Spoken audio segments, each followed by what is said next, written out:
প্রিয় বিনিয়োগকারী ভাই বোনেরা, আসসালামু আলাইকুম। আজকের আলোচনায় আপনাদের স্বাগত জানাচ্ছি। যেখান থেকে এই আলোচনা শুনছেন, আশা করি সবাই ভালো আছেন। আজকে আমরা শেয়ার বাজারের বিনিয়োগকারীদের জন্য এই বাজেট থেকে যে বড় দুটি সুখবর এসেছে সেই বিষয়ে কথা বলবো। এর মধ্যে প্রথমটি হচ্ছে যে শেয়ার বাজারে তালিকাভুক্ত কোম্পানি শেয়ার বিক্রি করে যে ক্যাপিটাল গেইন হয় সেই আয় করমুক্ত কিনা, সেটা ব্যক্তি বিনিয়োগকারীদের জন্য। এ নিয়ে কিন্তু এক ধরনের একটা ধোঁয়াশা সৃষ্টি হয়েছিল গত কয়েকদিন ধরে।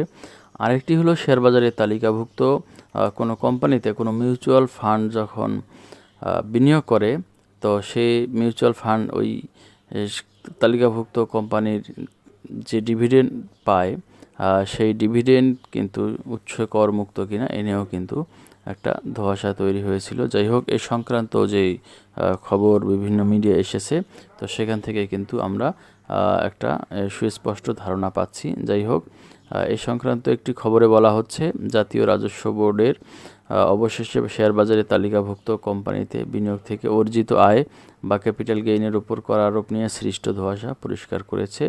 এনবিআরের নতুন আইনে ক্যাপিটাল গেইনের উপর করে সুবিধা বহাল রাখা হয়েছে। এছাড়া মিউচুয়াল ফান্ডের ডিভিডেন্ডের উপর উচ্ছে কর না কাটার সুবিধা দেওয়া হবে।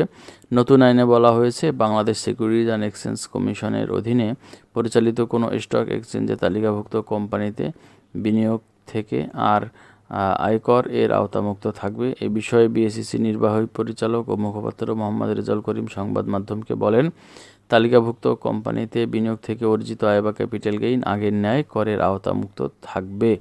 তবে এটা আমাদেরকে মনে রাখতে হবে, এই সুবিধা কিন্তু শুধু ব্যক্তি বিনিয়োগকারীরা পাবেন। অর্থাৎ একজন ব্যক্তি বিনিয়োগকারী শেয়ার ট্রেডিং করে যে ক্যাপিটাল গেইন অর্জন করেন, সেটা কিন্তু করের আওতামুক্ত থাকবে। অন্যদিকে মিউচুয়াল ফান্ড কোনো কোম্পানিতে বিনিয়োগ থেকে অর্জিত ডিভিডেন্ড পাওয়ার ক্ষেত্রে যে উৎসে কর কাটা হতো, তা আগামীতে কাটা হবে না। এতে মিউচুয়াল ফান্ডের আয় বাড়বে এবং বিনিয়োগ সক্ষমতা বাড়বে। অর্থাৎ কোনো একটা মিউচুয়াল ফান্ড যখন স্টক এক্সচেঞ্জে তালিকাভুক্ত কোনো কোম্পানিতে বিনিয়োগ করে এবং ওই কোম্পানি যখন বছর শেষে ডিভিডেন্ড দেয়, সেই ডিভিডেন্ডটা কিন্তু মিউচুয়াল ফান্ডের জন্য উৎসে করের আওতামুক্ত থাকবে। কিন্তু এক্ষেত্রে আবার বিষয়টা উল্টো, যখন একজন ব্যক্তি বিনিয়োগকারী কোনো একটা তালিকাভুক্ত কোম্পানির ডিভিডেন্ড গ্রহণ করবেন, তার আয়টা কিন্তু এই আইন অনুযায়ী উৎসে করমুক্ত থাকবে না। অর্থাৎ সেক্ষেত্রে আবার আগের নিয়মেই কিন্তু উৎসে কর কাটা হবে। তাও সংক্ষেপে যদি আবারও বলি, সেটা হলো যে আমরা যদি কোনো ব্যক্তি বিনিয়োগকারী শেয়ার মার্কেটের তালিকাভুক্ত কোম্পানির শেয়ার বিক্রি করে আমরা ক্যাপিটাল গেইন করি, সেক্ষেত্রে আমরা এই করমুক্ত থাকব।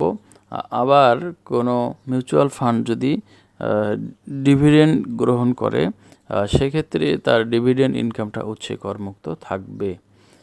তা যাই হোক, এই ছিল আমাদের এই বাজেট থেকে শেয়ার বাজার সংক্রান্ত দুটি বড় সুখবর বাজেট থেকে প্রাপ্ত।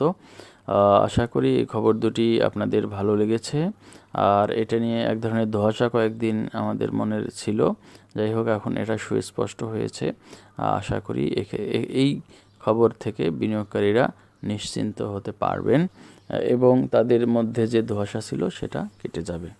তো যাই হোক, এই ছিল আজকের আলোচনা। আশা করি আলোচনাটি আপনাদের ভালো লেগেছে। যদি ভালো লেগে থাকে, লাইক, কমেন্ট এবং শেয়ার করবেন। আর চ্যানেলে নতুন হয়ে থাকলে চ্যানেলটি সাবস্ক্রাইব করে আমাদের সঙ্গেই থাকবেন। আশা করি আবার কথা হবে পরের এপিসোডে, সেটি শোনার আমন্ত্রণ জানিয়ে আজকের মতো এখানেই শেষ করছি। আল্লাহ হাফেজ।